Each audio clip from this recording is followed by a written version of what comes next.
everybody a go lie. I know everybody a go lie. Success don't come overnight. You make them know a substance over hype. Do it for the love, we not do it for the life. What's good? Welcome back. Welcome to another episode of Keeping It Real. I'm live streaming on Facebook, YouTube, and LinkedIn. Keeping It Real is your go-to show for personal and professional development, diving deep into fitness, public speaking, networking, and sometimes real estate. I appreciate you joining me this evening. Welcome to another live episode, like I said. If you're watching live or if you're watching on the replay. If you are watching live, though, say hello in the comments. Let's connect. This isn't just a show. This is a start of a growing community. Together, we can build a space where like-minded individuals can connect, learn, and grow personally and professionally. What's your personal or professional journey? What's next? Let me know. Comment below and let me know what's next, and we can kick this journey off together. Hello, I'm Jason Harris, and I'm unofficially the fittest commercial real estate professional south of Boston, but maybe not this far south. Also known as Coach FitPro J, your diet-free fat loss specialist. I'm the coach who talks the talk and walks the walk. I've been there, done that, and now I empower real estate professionals and entrepreneurs to take control of their nutrition and fitness without feeling overwhelmed by keeping it simple, keeping it moving, and keeping it real. Welcome to the weekly live broadcast, Keeping It Real. All right, tonight we're going to start with the Core 4 of Networking segment. After that, From Stage Fright to Spotlight, that's the public speaking segment of the show. And then we'll get into fitness success, the 4 pillars of achievement. And then we'll finish up with some real estate. So let's get started. The Core 4 of Networking. Networking is an essential skill in both business and personal development. In the Core 4 of Networking segment, I break down the key practices for building strong, lasting relationships. Do you know about the Core 4 of Networking? Can you tell me what they are? They're on the screen. I'll be breaking down the Core 4 one time at a week. Week 1, show up. Why simply being present can open doors to success. Week 2, be yourself. Authenticity is the key to forming genuine connections. Week 3, pay attention. The importance of active listening and being fully engaged with others. Week 4, follow up. How to maintain and grow relationships beyond the first meeting. Okay, what's the most challenging aspect of networking that you have faced, and are you still working on it? Let us know so we can help you out in the comments. All right, go ahead, share your biggest networking challenges and how you've addressed them. All right, in addition to the Core 4 of Networking, this segment will also showcase local members of the networking organizations that I'm affiliated with, as well as other businesses and professionals in my network. I'll also provide insights on local networking events that I attend. Tonight, we're going to talk about the number 3 of the Core 4 of Networking. And what's that, you ask? Well, check out this short clip. What's up? I'm here with Al to share with you guys another networking tip. After you show up, and hopefully you're being yourself, what's the next thing they're going to do, Al? Pay attention. Pay attention, that's right. And how are they going to pay attention? Actively listen. All right, actively listen. Just think of the acronym EAR. You gotta use your ear to listen, right? So think engaged, attentive, and responsive. So just show up, be yourself, and pay attention. I was listening. See you guys next time. All right, let's check out what Al and I had to say about paying attention and active listening as it pertains to networking. Hello, Al. How's it going tonight? Good. How are you doing, Jay? Awesome. Awesome. Could you please let the new members of the audience know who you are and what it is that you do? Sure. Yeah. My name is Albert Moore. I'm a financial advisor at Edward Jones. I specialize with everything from retirement planning, estate planning, to all types of financial planning. Awesome. Thanks, Al. So let's talk about paying attention and active listening. Al, what would you define active listening as?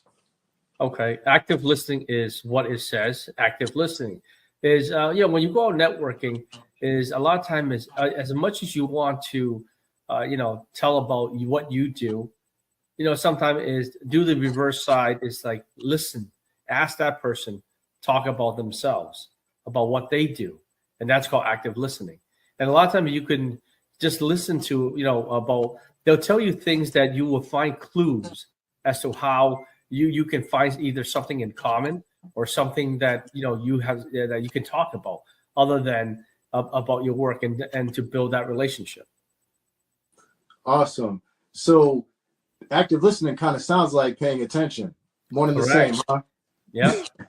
Awesome. So I got a few talking points that pertain to active listening and paying attention. I want to kind of go through them here.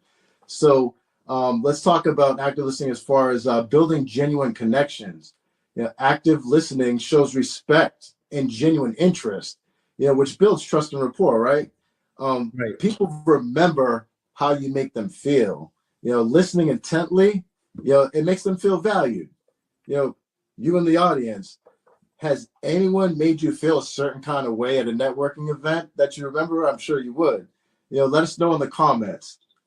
Al, what about you? About me?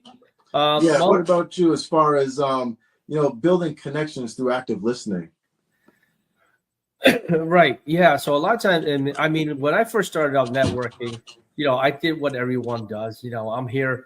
I call vomiting. Telling about everything what I do. Then you see how fast people just walk away from you. Then later on, when you, in order for you to say, well, if I bump into that person again, you know what? I'm going to say, yeah, I remember you. And you had mentioned something about this. That's a lot of time listening to what they say, remembering who they are, what they said, and then the next time you see them at an event, you can remind them. Say, yeah, you're the person who said you enjoy when you go skiing. You like to take your skis off at the top and do this some sort of ritual or whatever before you go down the mountain. I mean, something like that. And the guy goes, how did you know? Yeah, well, we talked about it and so forth. So. And that would make a great impression on someone that, you actually listen and you actually remember. No, that's excellent, Al. I can think of a time, I thought of a time where I'm at a networking event and, I'm sitting out, no names or anything, right? I'm sitting down with these people, a table of people, and, these two ladies, they know each other very well, right? And they just know them to know each other very well. And, I'm sitting there with them. And I said something that one of the ladies had said to me like a month and a half ago, 4 or 6 weeks ago. And when I said it, she's like, "Oh wow!" She was shocked and surprised that she remembered. And then her friend that supposedly knew her better than anyone else didn't even know or didn't even remember. And people, it makes them, speaking of making people feel a certain kind of way, right? It makes them feel good, makes them feel valued. And that they're being paid attention to. And it's really effective. It's just a kind human being thing to do anyway. Right. I mean, really. So all right, I got a couple more talking points here. So gain deeper insights. By paying attention, you pick up on the subtle cues about their goals, challenges, or their needs, right? These insights can help you identify ways to collaborate or offer value. I know we talked about offering value to people, so active listening can help with that quite a bit. Al, do you have anything to say on the subject of gaining deeper insights by paying attention? Oh yeah, there's a 4-letter word that I tell people to always remember. It's Ford, F-O-R-D. One of the things is this is what you come up to talk about. Instead of you can just talk, say, here's my business and what I do, but then always just think about the next, these 4-letter words that look at it as a topic that you want to talk about. Ford stands for family, occupation, recreation, and dreams. So when you talk about these things, you can now ask someone and say, hey, you know what, how's your family? Do you go vacation with your family? Or say, oh, your job, there's something that you do is interesting. Tell me more, or recreation. What do you do for fun? Like myself, I love cooking. I have a passion for cooking. I can talk about food all day. But then maybe some people say, I enjoy, going fishing. I enjoy just hanging out, playing bowling or something, something recreation, skiing, hunting or what have you. So, and then, dreams can be like, what are some of the dreams that you might want to think of, that you wish to do? These are just different topics that people are open to talk about rather than listening to me talk about my business. No, that's awesome. It gives me a replacement for Fix or Repair Daily that I've heard. Right. All right, so family, occupation, recreation, and then dreams. Right. See, I was paying attention. See what I did there? So Yeah. that's interesting. So what I find with that too is by using that, you can get a lot of information from somebody, right? People like to talk about themselves, and it's just the way we are, right? So you can get a lot of sub information off just like family, just by itself. Just you could pick up so many nooks, so many different nuggets of information about somebody asking those. So that's an awesome strategy there. So Ford, all right. So by the way, audience, and we're talking about paying attention, one of the core four of networking. This is the third one that we're going over now. And we're just kind of talking about what it is, and we're giving you a peek into some of the strategies and things you can do to enhance and grow, because this is keeping it real, right? It's personal and professional development, and one of it is through networking. That's what we're talking about here. So this third one, pay attention. We're giving you kind of an overview and some little some strategy, but in the subsequent weeks ahead, as we go through the weeks, we're going to get more in depth into the different core of the core four, like show up. We're going to talk specifically about showing up, a specific thing about it. And then in week 2, we're going to talk about, being your authentic self and strategies on how you can do that, or how you can grow as a business person or career person, an individual, professional in those areas. So I just wanted to, tell you that now. We're just going over like maybe a 50,000 square foot view, and we're going to go in and talk about more specifics on strategies and how that you can employ and grow personally and professionally. So anyhow, let me get back to these talking points. We have 2 more here. The next one is avoid miscommunication. All right. Careful listening. It ensures that you fully understand the other person's message, reducing the risk of embarrassing misunderstandings, right? Or even missed opportunities. I wonder how many people miss out on opportunities because they're hearing the person, but they're just not listening. What do you do in the audience? What do you do? Do you pay attention, to others when they're having a conversation with you at a networking event? Or do you just kind of shake your head, up and down, smiling until your face hurts? What is it that you do? Drop a comment. Let us know if you do actively, listen or pay attention. Al, what's your take? What's your take on avoiding miscommunication through active listening? Right. So a lot of time is when you're at networking, you're here to build a relationship. You're not here to solve a problem. You're not here to pretty much do where you're there to start doing your business right away, right at networking. So one of the things is, if somebody like they come up to me and go, well, I have a question, you as a financial advisor, I have a question about about financial planning, about retirement planning, estate planning, and they keep coming on, and you say, sure, tell me more. But then later on, they have so many questions, and I usually stop right there and I say, it looks like you have a lot of questions on your mind that you would like to talk. So why don't we schedule a time to meet, and then we can do this and go over this at a better place, better time. Right now may not be the right time because you don't want people, listening to your business or anything like that. So, I mean, sometimes once you know that they're starting to open up to you, but then you don't want to say, okay, tell me now. No, I say, all right, let's set up a time so we can discuss more on this, right? And then that way, you have to take, you could say, bring that person to out of their comfort zone and be able to where they can pretty much tell you more. No, that makes a lot of sense. You don't want to put the person in a position to start spilling some personal info, because you deal with some sensitive information. People's so when they talk about their financials, it's usually it can be a touchy subject, but definitely a personal one. And to have them sit down in front of you where you can actually fully engage in focusing and take actual notes, so that you don't miss anything. You're really doing them a service for doing that, for kind of stopping them and making that appointment. I mean, it makes perfect sense. Right. Perfect sense.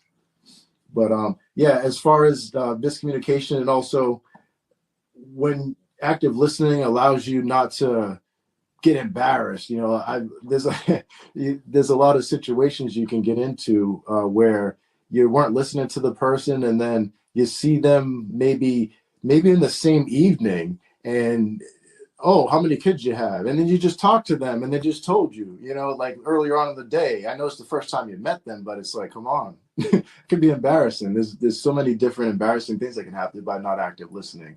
So it's really to your advantage. You're a lot more professional looking too when you come across, when you're paying attention. Well, I'll tell you a true story. I was at a networking event, I think a couple of weeks ago. I was there. I met this guy a few times, but then either he was there and said, "Hey, you know what? Hey, nice to see you." He said, "Hey, thanks for the gift." I said, and then my mom like, "What gift?" And he said, "Yeah, my wife loved the earrings." I went, "Okay," and I said, "Yeah, okay, great, yeah." Well, I didn't say anything else. I said, "All right, you must have mistaken me," but because there were other people that was around him. That we were surrounded networking. People like they gather in groups, and you're there, you're saying hello, and this guy's telling you this. So I don't want to be there and say you got the wrong guy or something. So I didn't say anything, but I just nodded my head and went, okay, great. You're welcome, whatever, and just moved on. Because otherwise, sometimes you have to look at the situation. If I had told him, say you got the wrong person. Are you all right? And then that could be an humiliation with him and his friends that was there. Yeah, you saved them because you're a gentleman. Right. No, that's awesome. Yeah. All right, so I have one more talking point for us tonight, and it's, I think, a really important one to active listening. So it builds referrals and relationships, which is the biggest thing we're doing here, networking, right? People are more likely to recommend you, when they feel that you've genuinely invested in them and understood their business and goals, right? Strong relationships grow from mutual understandings, and that starts with, guess what? Good communication and good listening. Al, what strategies or techniques do you use to ensure that you're truly understanding someone's business and goals during a conversation? So that one is, a lot of time is you would mention, you ask them to say, what their business is about. That's all you have to, you ask them, say, well, what brings you here when you go to networking? You don't ask them, say, what do you do? Everyone's going to say, well, I do a lot of things. So what do you mean? Say, what brings you here? A lot of times they're here for networking. They say, okay, so what type of business, are you in? Then once you start talking about that, then he can tell you about your business, and then you can say, well, I'll tell you a little bit about what I do, and then you go from there. But a lot of times is once you start building the trust, that is when people would refer people to that's the word, the key word, trust. Is you meet them enough times, then they're willing. They feel that it's safe to open up to you. Like I said, they may not open up to you on the first time you meet them, and that's rare if it ever happens. But maybe 3, 4 times, 5 times, or even many more times. Then you build that trust, and they would give you a call, or they would say, hey, by the way, I do have a question for you.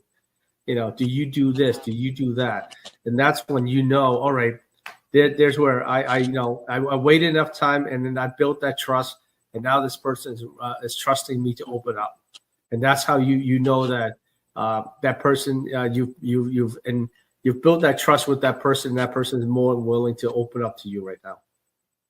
Yeah, I mean, I've seen it. I've done what you talked about, and I've seen people open up all of a sudden. Like you know that you see that moment all of a sudden. Right. You know, they start to talk about certain things that they wouldn't before. Just they kind of volunteer the information like out of nowhere. You know, Right. that sort of thing. You can tell that people start to feel comfortable and whatnot, and it's an awesome thing. It's a mutual feeling. It's great.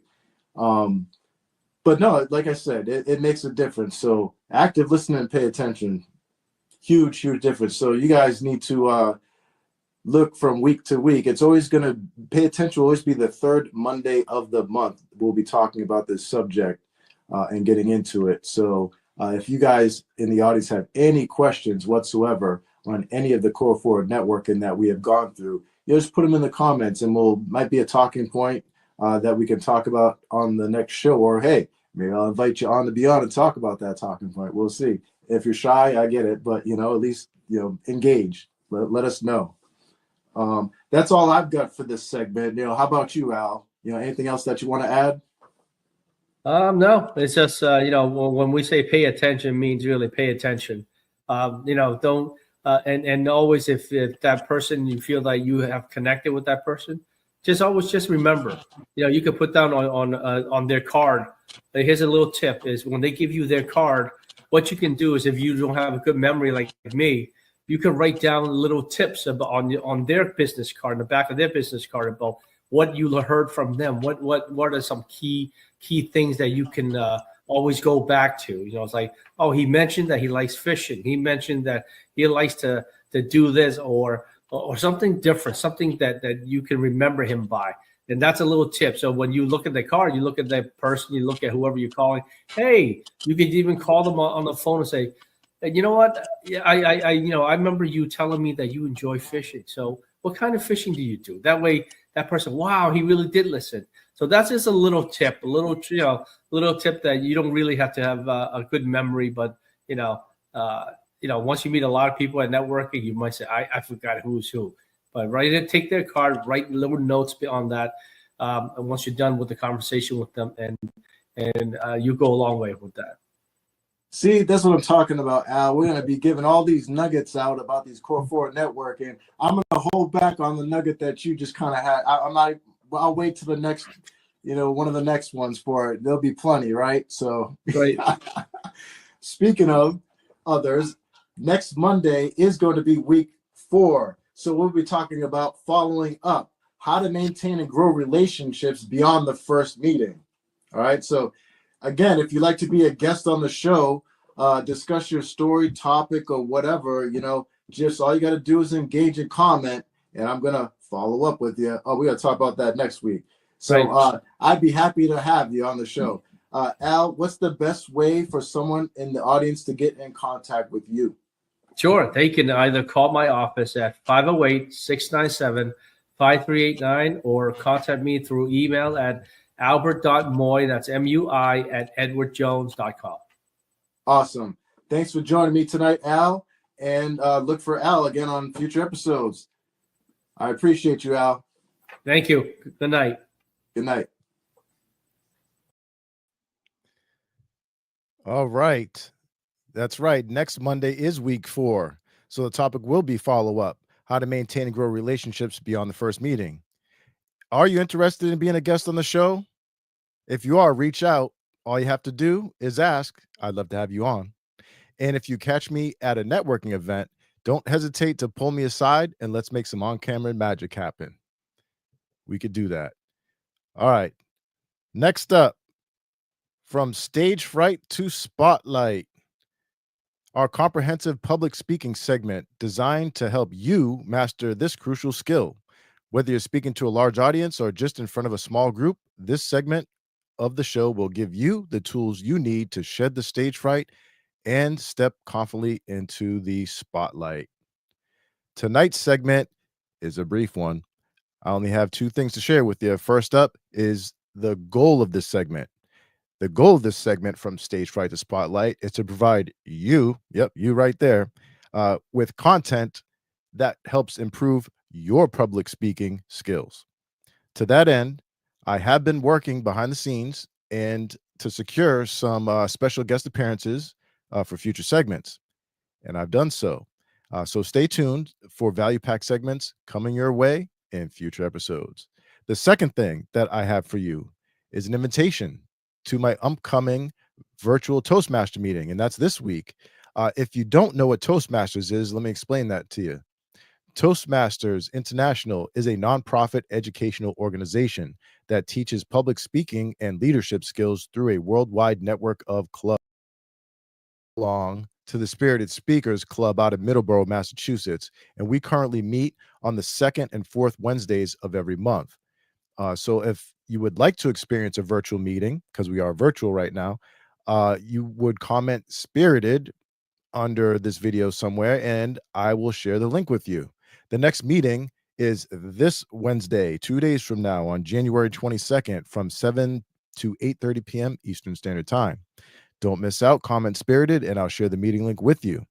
You can simply observe in the background, will make you feel welcome, but participation is optional if you're shy. No pressure, just relax and enjoy the experience. Hope to see you there.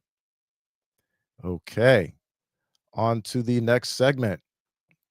The next segment is Fitness Success, the 4 pillars of achievement. Each week, I alone or with a guest will break down a specific pillar to help you build a balanced, sustainable fitness routine. Week 1, Pillar 1, nutrition habits. Master your nutrition and fuel your body for success.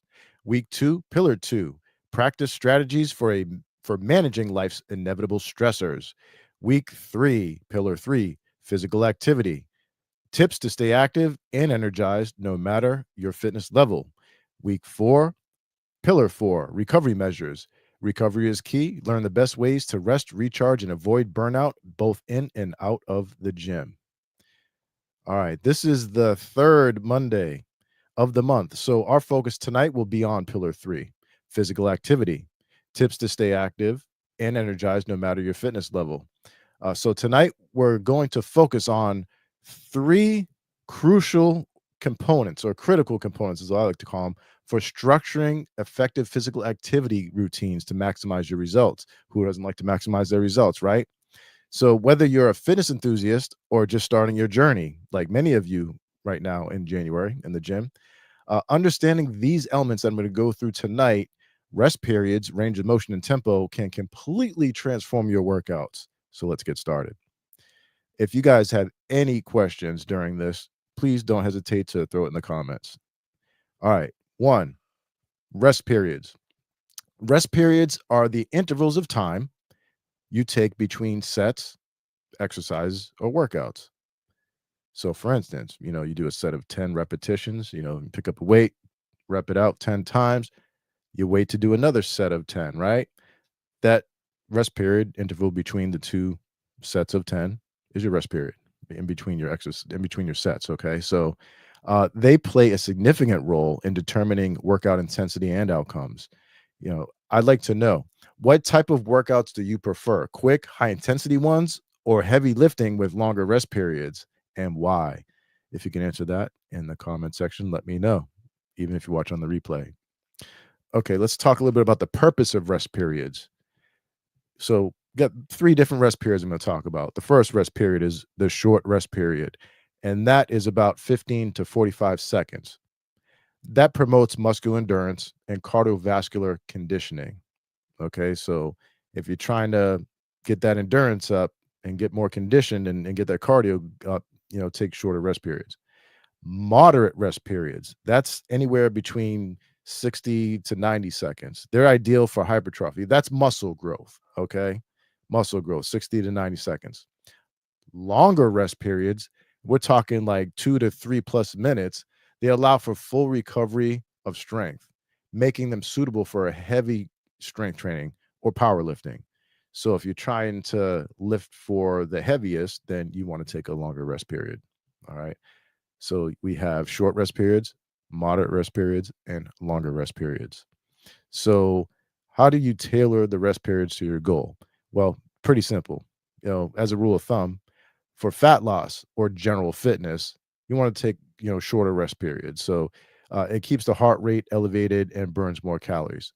And then for strength building, longer rest periods ensures that you can lift heavier weights effectively without premature fatigue. So for general health, general fitness, and for fat loss, you want anywhere from 15 to 45 seconds for your short period, or 60 to 90 seconds for your moderate. And if you're just going for strength building, you want to take that full 2 minutes, or 2 to 3+ minutes worth of rest. All right, for those goals. And then there's something that we call active rest, which is also good for fat loss too. So instead of sitting idle, not doing anything, you can incorporate active recovery. All right. For example, walking, stretching, or light cardio, during your rest periods to keep blood flowing and reduce muscle stiffness. You could do that. And again, that's good for fat loss too. So I like to stay idle in between my sets. And while I'm idle, I'm take that time to meditate. So I actually meditate a lot during my workouts. That's a little bonus for you, especially with the headphones in and just zoned out. All right. So the first thing that we talked about is rest periods. The second thing I want to talk about this evening that you can change up is your range of motion. All right. ROM, range of motion. So range of motion refers to how far a joint or muscle can move during an exercise. All right.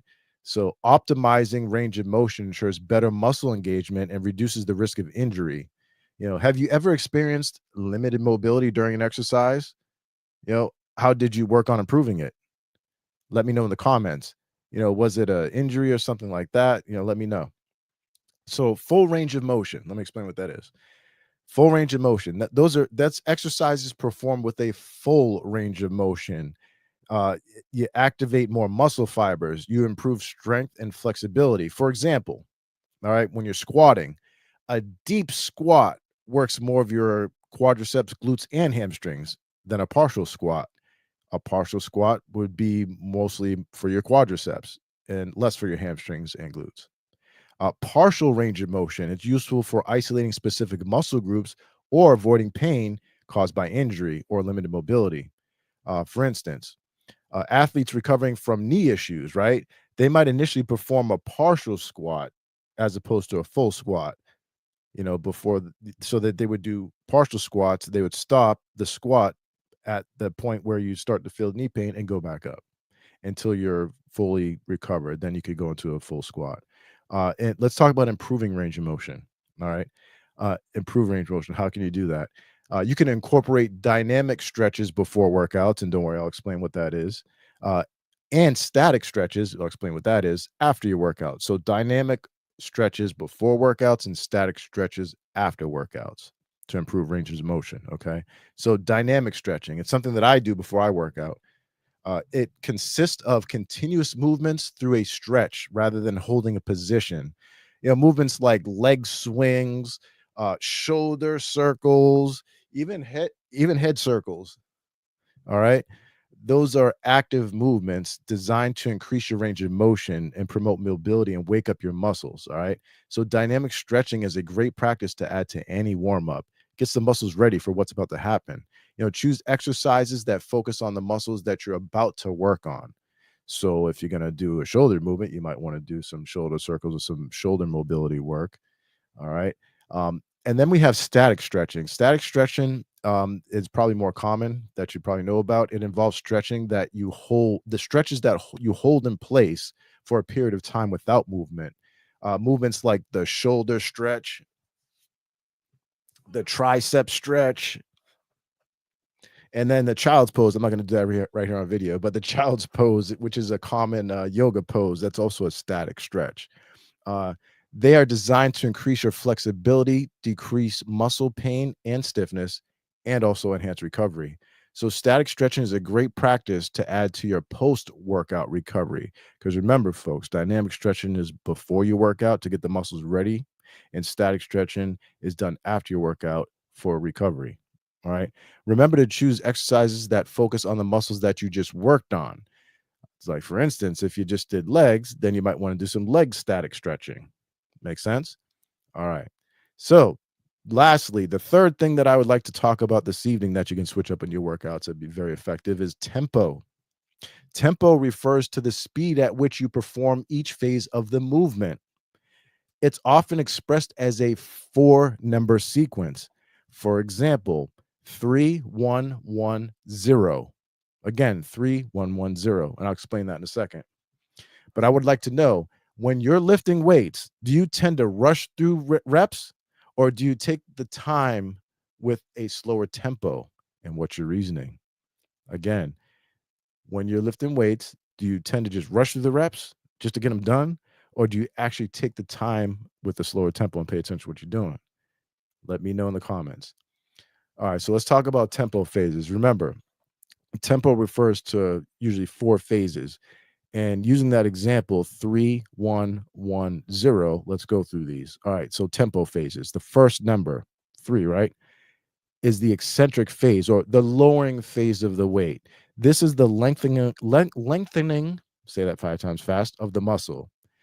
For instance, lowering the dumbbell in a bicep curl, that would refer to the first number. So a slow eccentric phase or lowering weight phase of the number 3 would be 3 seconds, which increases muscle damage, which is necessary for growth. So on the way down, on the curl, 1, 2, 3. That would be the tempo for the first number down. The second number is the pause or isometric hold. That's the point where you stop moving briefly, like at the bottom of the bicep curl or a squat. Pausing builds control and strength. So when referring to this example, 3-1-1-0, 3 is on the way down, 3, 2, 1. And then once you get to the bottom, that number 1 for the second number means you just want to stay there for 1 second before bringing the weight back, which brings me to the third number, the concentric phase of the lifting phase. Okay. The shortening of the muscle or the curling up of the dumbbell.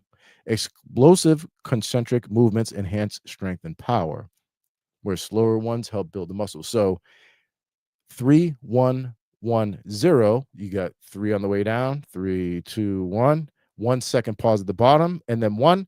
That means lift it up very quick, 1 second on the way up. All right, that's going to bring me to the fourth number, which is the pause between reps, or if there any. So this is the rest before the next rep. It's often brief, 0 to 1 seconds, to maintain tension on the muscle. So on this example, 3-1-1-0, 3 on the way down, 3, 2, 1, 1 second pause at the bottom, and then 1 second up, and then 0 wait before you go down again. That's all. So let's talk about tailoring the tempo. All right. So slow tempos, example, 4, 2, 2, 0. 4 on the way down, 2 second pause, 2 seconds on the way up, 0 before the next rep. That's greater for a hypertrophy or a muscle growth because they increase time under tension. All right. Fast tempos, a little bit different, or a lot different, really. For example, 1-0-1-0 are better for power and endurance. So that first 1 on the way down, 0 wait before you come back up, 1 second on the way up, 0 before you go back down again. So 1-0-1, really quick. All right. The benefits of tempo training. It improves mind-muscle connection because you got to pay attention. Okay.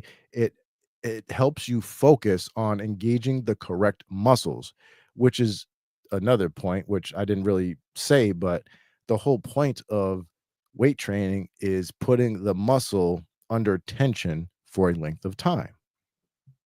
All right. So when you're sitting there doing reps all extra fast, you're not really letting there be any time under tension for the muscle, which kind of negates the whole point of working out, unless you're just trying to get a cardio workout, which is a different thing. But if you want to build some muscle, you need some time under tension on the muscle. All right. Another benefit of tempo training is it adds variety to your workouts and prevents plateaus. So if you've been going to the gym now, where we're at, we're almost towards the end of January. So those people that have been going to the gym like just for this month for their New Year's resolution are probably getting kind of bored. You want something else to do, try out this tempo training.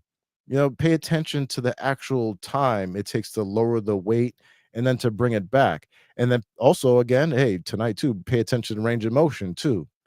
Pay attention to how far you're going or what's going on with that.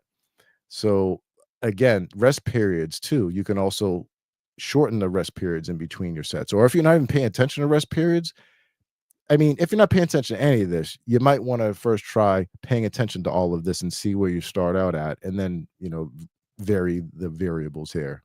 So that wraps up tonight's fitness success segment. We've covered how to optimize rest periods, maximize range of motion, and harness tempo for better workout outcomes. Remember, fitness is a journey, and small changes to your routine can lead to significant results over time. From you at home, which of these components, rest periods, range of motion, or tempo, do you think have the biggest impact on your fitness journey? Let me know in the comments below. Remember, that goes for you guys watching the replay too. Next Monday is week 4. So we'll be discussing Pillar 4, recovery measures. Recovery is key. Learn the best ways to rest, recharge, and avoid burnout, both in and out of the gym. Interested in being a guest and joining the conversation and having your own questions answered right here on the show? All you got to do is ask, comment below, and we'll make it happen, even for those catching the replay. Okay, moving on. All right. Next, the real estate roundup segment keeps you updated on the latest in the real estate world. Whether you're interested in residential or commercial, this segment's got you covered. All right. I'll invite guest experts to share insights and discuss the subjects that you want to hear more about. If you didn't already know, I'm with Janus Realty Group. All right. We are a commercial.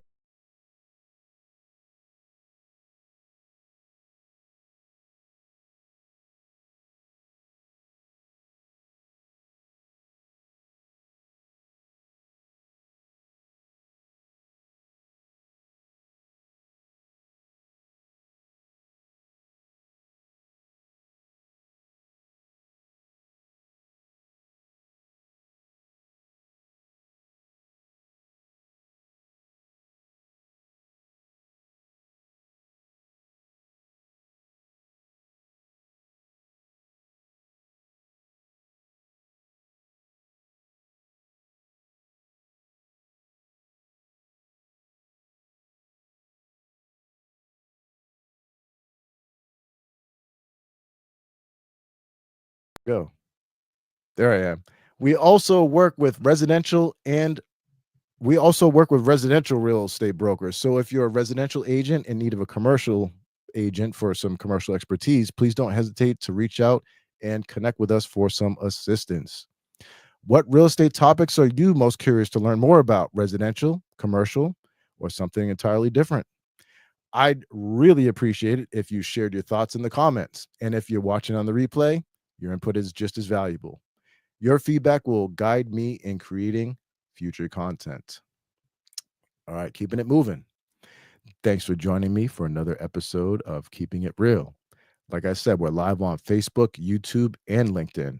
Every week, we'll dive into important topics that will help you grow with a mix of fun and practical advice, from nutrition habits to real estate, public speaking skills to networking strategies. This show is designed to inspire you, keep it real, and of course, keep it fun. Tonight, in the Core 4 of Networking segment, Al and I talked about paying attention and active listening. Then, in the public speaking segment of the show, from stage fright to spotlight, I shared with you that I've been working behind the scenes, and I also invited you to my next Toastmaster meeting, which is in 2 days, this Wednesday, January 22nd, I believe that is, and that's at 7 p.m. So if you're interested, comment spirited, I'll get you the virtual meeting link. And then in the fitness success segment, we covered things that you should be paying attention to when it comes to physical activity. And then lastly, I communicated to you the services of my commercial real estate brokerage and consulting firm, Janus Realty Group. I hope that you enjoyed this episode. If you did, please let me know by giving me a comment and let me know what you enjoyed, and let me know if you didn't enjoy it. All feedback is welcome. If you arrived after we started or you missed any details, don't worry. You can always check out the replay. Before we end tonight's show, I have one last thing to share. Every show will end on a high note with a funny meme or short, hilarious video to keep you smiling. Please stand by for this week's funny moment. Dad, my name is Flash. How fast does that make you? It means it makes really fast. Let me see how fast. I am the Flash.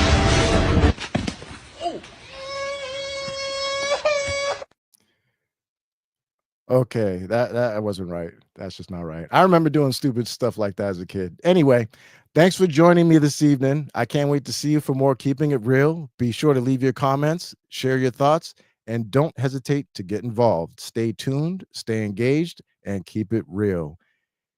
Enjoy the rest of your evening. See you next week on Monday, January 27th at 7:30 p.m. Eastern Standard Time. I know everybody a go like. I know everybody a go like. Success don't come overnight.